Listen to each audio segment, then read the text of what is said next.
חזרה בהתראה, איך אנחנו עושים את זה? אנחנו קודם כל הולכים את השכמות אחורה, ידיים לצידי הגוף עם המשקולות, ומפה אנחנו שולחים את האגן לאחור, יש לנו טיפה כיפוף באזור של הברכיים, אנחנו נשענים על העקבים.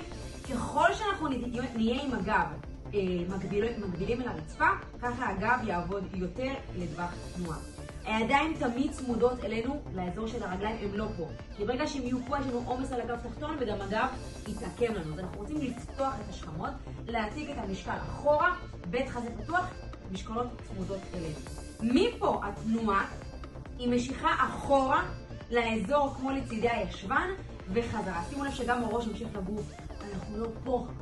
אני לא רוצה שהידיים יתעגלו פנימה, ששורש כפיים יתעגל פנימה, ואני לא רוצה להביא את זה אליי, לאזור הזה של תוך המותן.